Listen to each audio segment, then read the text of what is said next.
Arthur, grande satisfação recebê-lo aqui no estúdio, não presencialmente, mas aqui pelo monitor dessa entrevista remota, já direto ao ponto. Eu recebi várias mensagens aí para falar contigo sobre a sua pré-candidatura a governador de São Paulo. Semana passada, o Kim Kataguiri deixou claro que vai disputar a reeleição como deputado federal. E você, Arthur?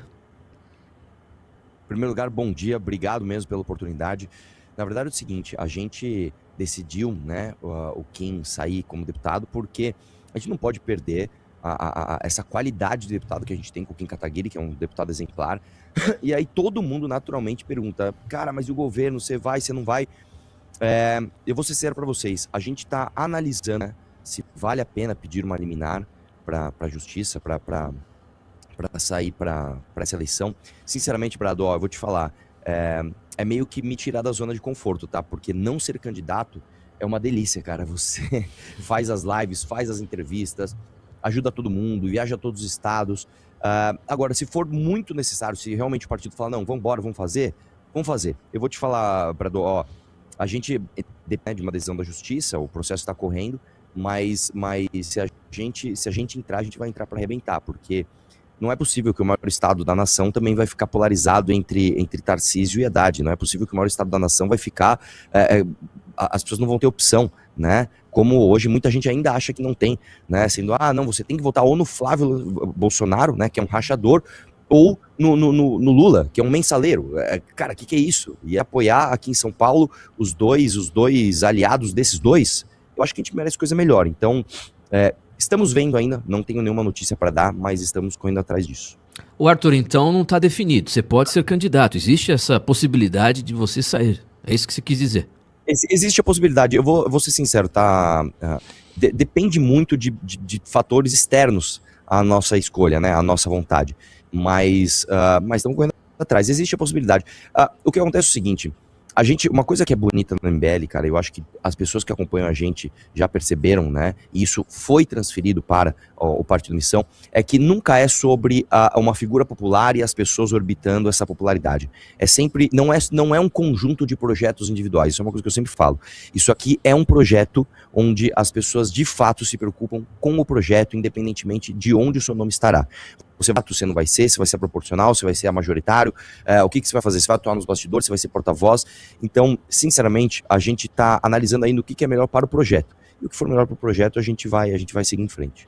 Arthur, vocês têm uma abordagem específica para receber o público? Eu não digo nem para o MBL, mas como possíveis eleitores do Renan, para ex-bolsonaristas. Vocês estão recebendo muito ex-bolsonarista, bolsonarista arrependido, gente que ficou amargurada com o bolsonarismo, inclusive pessoas que eu digo mais até inteligentes, que você tem um público hoje mais inteligente, que hoje que sobra bolsonarismo é aquilo que você falou, é a tia do Zap, o cara bem cringe, débil mental, que não sabe o que é direita ou esquerda, o pessoal mais inteligentezinho, que vem já desde 2017, alunos do Olavo, tem muita gente simpatizando com o Renan Santos de maneira muito tímida. Eu vejo alguns likes das minhas postagens lá de umas pessoas que eu conheço, não vou dizer quem, curtindo quando eu falo do Renan. Qual é a abordagem de vocês para falar com essa galera? Tem abordagem ou não tem a mesma coisa?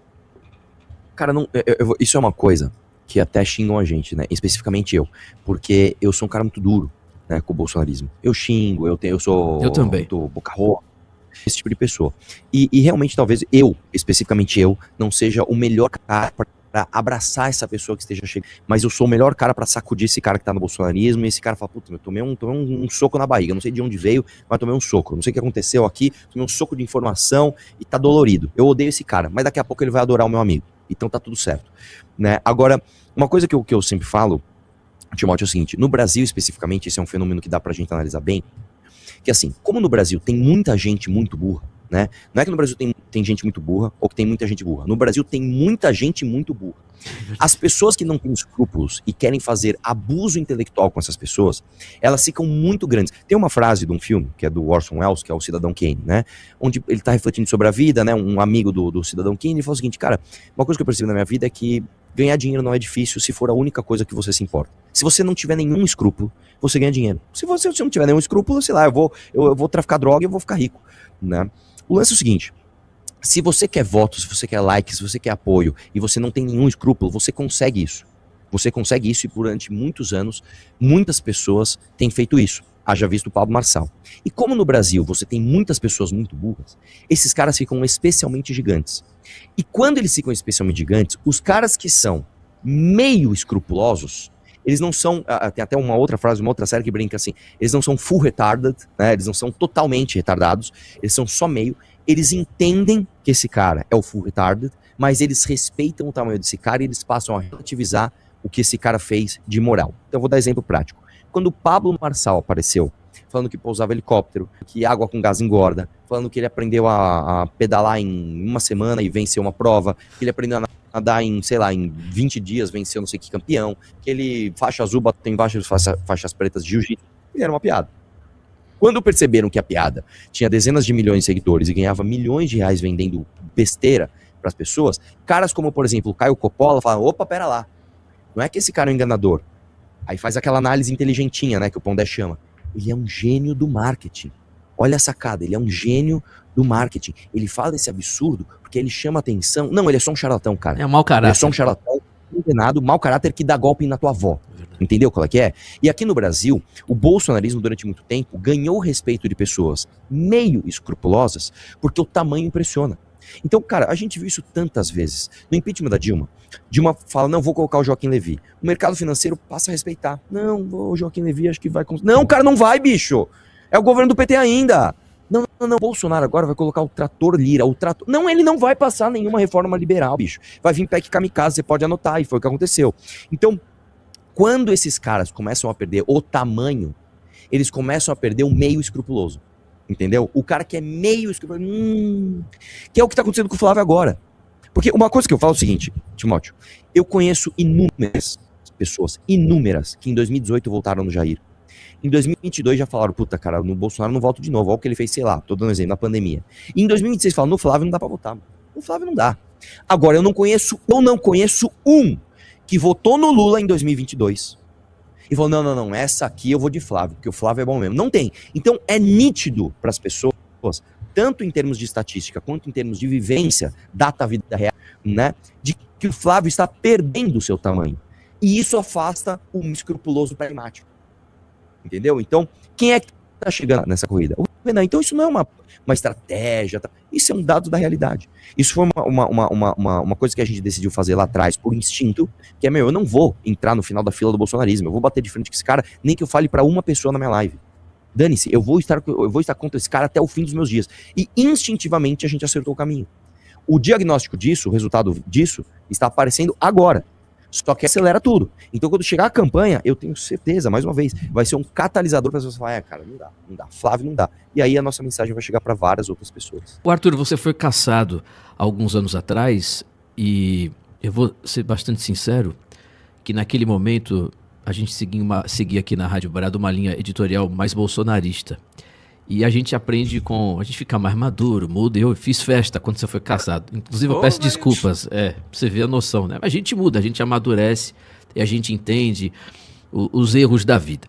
Mas você foi cassado, como é que você viveu esse tempo todo perdendo o mandato, sendo o deputado estadual mais votado de São Paulo? Você carrega alguma mágoa com os outros deputados estaduais, com o que a imprensa fez a respeito do áudio lá, aquela questão da Ucrânia? Como é que você vê tudo isso? Cara, em primeiro lugar é o seguinte, ninguém, absolutamente ninguém, tem que me pedir desculpas por alguma coisa que tenha falado sobre mim nesse período, a não ser que tenha sido uma canalice. Eu não acho que, talvez, contando nos dedos, você tem uma ou outra pessoa que cruzou essa linha. As pessoas têm direito a opiniões, as pessoas têm direito, inclusive, a me condenar na posição em que eu estava naquele momento, né, como pré-candidato a governo de São Paulo em 2022, teria ter cometido aquele erro, né? Eu não digo que foi um erro moral, uma imoralidade, um defeito de caráter, não, cara. Falei uma besteira num grupo de falar besteira, é uma coisa que eu sempre falo. Você está num ambiente de falar besteira, então fale besteira. Está no momento de falar grosserias, fale grosserias, não tem problema. O problema é você falar aquilo para a pessoa errada, para o ambiente errado.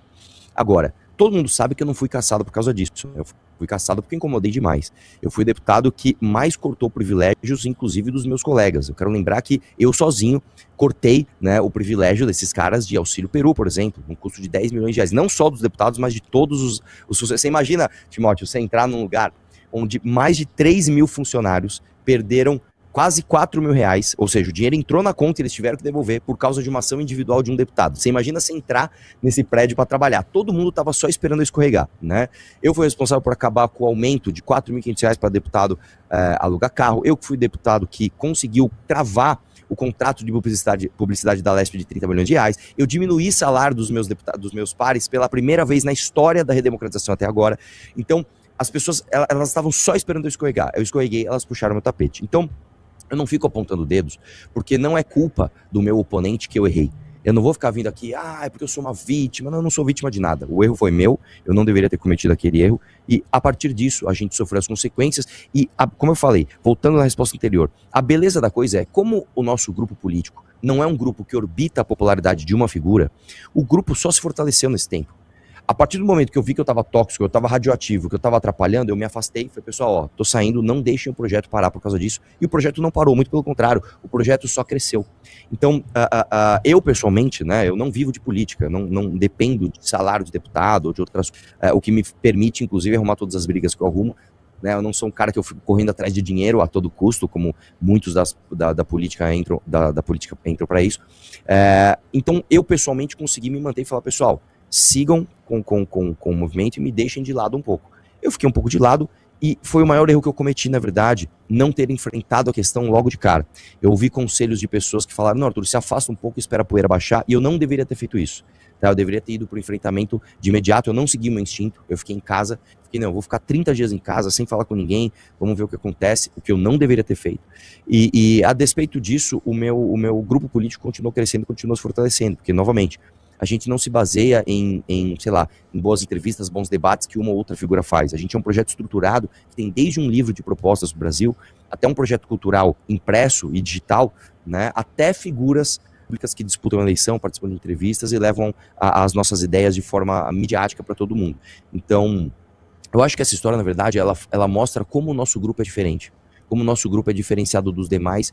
E, pessoalmente, eu te digo, cara, todas as pessoas que naquela época me apontaram o dedo, me perseguiram, fizeram tudo isso para me caçar, no fundo não estavam fazendo isso por causa do áudio, estavam fazendo isso porque ou eram lulistas ou eram bolsonaristas, e tudo bem, eu acho que isso é do jogo da política e vamos para cima.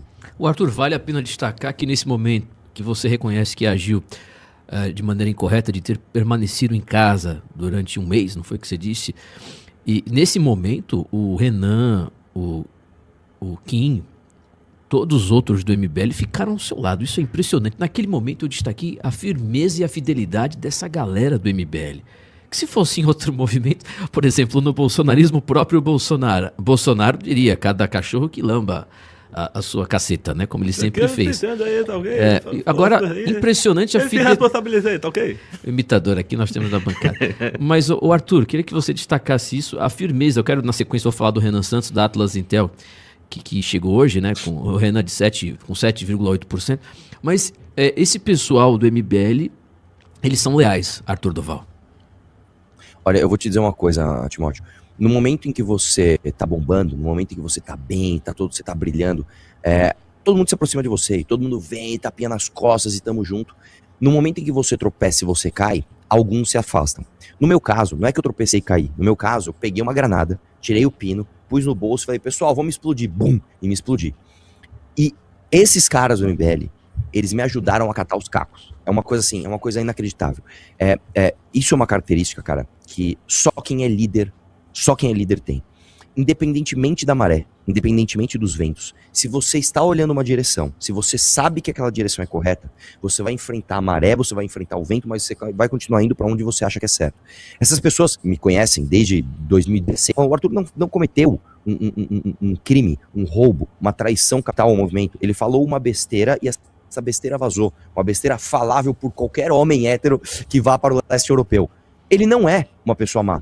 Vamos defender o nosso parceiro, vamos defender o nosso guerreiro. Isso é uma coisa, cara, que você tem que ter um espírito de liderança muito forte para remar contra a maré. E é por isso, cara, que o movimento hoje, ele tem pessoas que cobram coerência e que se sentem representados por esse movimento. Eu posso dar vários exemplos ao longo da história do movimento de como isso aconteceu. Quero lembrar, Timóteo, que quando a reforma da Previdência foi protocolada pelo governo Temer, que tinha 6% de aprovação, tá? Era uma reforma necessária, e na época os bolsonaristas estavam falando que não tinha déficit na Previdência, o MBL foi ir lá apoiar a reforma da Previdência e foi acusado, inclusive, de receber dinheiro do Temer, tamanha a impopularidade da reforma que estávamos defendendo. A PEC do teto, a mesma coisa, a reforma trabalhista, a mesma coisa. Hoje, para trazer para um cenário mais atual, nós vimos os bolsonaristas defenderem que o projeto da Erika Hilton era ruim e que o fim da escala 6x1 era impossível nos moldes que o governo queria empurrar. E nos 45 do segundo tempo, esses caras votaram a favor porque não tinham hombridade para manter a própria palavra. A mesma coisa aconteceu contra, né, o projeto da lei anti-misoginia. Todos os bolsonaristas se posicionando contra, falando que era uma ditadura, que era um controle de opinião, que era um projeto subjetivo, onde você cabe interpretação de cada juiz para você condenar uma pessoa criminalmente, na mesma prateleira do racismo.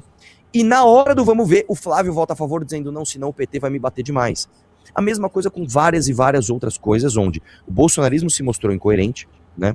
E o MBL se mostrou coerente. Então, ao longo do tempo, isso é uma coisa que às vezes demora tempo para as pessoas perceberem, né? Mas ao baixar os calores do ufanismo dos vídeos de lacradas, imitadas, e as pessoas analisarem o resultado do que tem sido feito, é impossível você comparar e não ver que o MBL tem uma história de coerência, e talvez no meu caso ele seja uma coisa mais chamativa, porque se trata de uma pessoa, né, num caso muito midiático, mas quando você vai para além do show e vai porque tem para dentro e vê que todas as ações do movimento, nas reformas que importam, no direcionamento do país para onde deve ser levado, pô, existe um movimento coerente, existe um movimento que, como eu te falei, eu até brinco, é como se fosse um farol no meio do maremoto. Vem, vão, a maré sobe, desce, aquela tempestade, raio, e o farol tá lá iluminando, dizendo qual é a direção correta. Nem todos os navios seguem esse farol, alguns se perdem no meio do populismo. Agora, quem segue, chega em terra firme. Então, o fato é o seguinte, a gente consegue enxergar isso e a gente tem a hombridade de defender coisas que às vezes são impopulares, mas que são necessárias. Eu vou dar outro exemplo que está acontecendo agora, e eu faço um desafio, inclusive, a todos os pré-candidatos. Não importa se você é candidato a Senado, a governo, a presidência, a deputado, eu faço um desafio. Eu deixo um desafio aqui. Me responda como o próximo governo vai conseguir manter as contas sem cometer crime fiscal, sem desvincular o BPC do salário mínimo. Isso é uma pauta extremamente impopular, é complicado de falar disso, tá? Mas é necessário, e ninguém está falando, só o Renan Santos. Então, quando a gente traz o meu caso, e como o MBL é leal, não é um exemplo de como, esses caras passam pano pros outros. Não, é um exemplo de como, quando vê a direção correta, independentemente do terremoto que está tendo ao redor, mantém a coerência e vai reto. Né? Então eu estou usando o meu caso como exemplo, mas existem outros diversos de reformas que verdadeiramente importam e nenhum outro grupo político defende. Então, eu termino a minha resposta, inclusive, deixando esse desafio para qualquer outro candidato, a qualquer outro cargo, vir aqui responder essa pergunta. Como é que você vai transformar o Brasil num país fiscalmente responsável por os próximos anos e para o próximo governo não explodir os juros, tá? Sem desvincular BPC do salário mínimo? Isso é uma reforma que só quem é louco o suficiente para olhar uma direção e se manter reto vai defender. Opa! Gostou do vídeo? Se inscreva no canal, deixa o like. Ajude a Tesoura Nacional nessa missão.